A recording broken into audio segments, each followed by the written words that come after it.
యశస్విని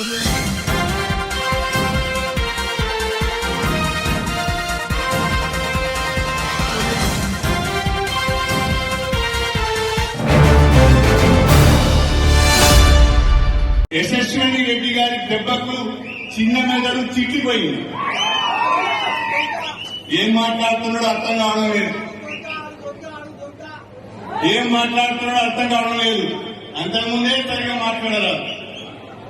ఇక ఇప్పుడు ఈ దెబ్బలకు, ఝాన్సీ కొట్టిన దెబ్బకు, యశస్విని రెడ్డి కొట్టిన దెబ్బకు ఏం మాట్లాడాలో బిత్తిరి బిత్తిరి మాట్లాడుతున్నాడంట. అంత అయోమయంగా మాట్లాడుతున్నాడు. అందుకనే పాలకుకి, ప్రజలకు, కాంగ్రెస్ పార్టీ కార్యకర్తలకు మీరు ఇచ్చిన తీర్పుకు, మీ అందరి కష్టానికి శిరస్సు వంచి నమస్కారం చేస్తున్నారని చెప్పి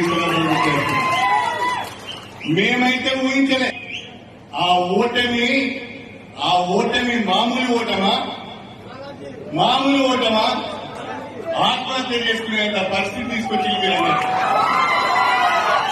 50,000 ఓట్ల మెజారిటీ అంటే కొత్తగా రాజకీయాలకు వచ్చిన యశస్విని రెడ్డి ఓటమి ఎరగని నాయకునని చెప్పుకునే వ్యక్తిని మళ్లీ పాలకుర్తి పొలిమెర్లకు రావద్దు అని చెప్పి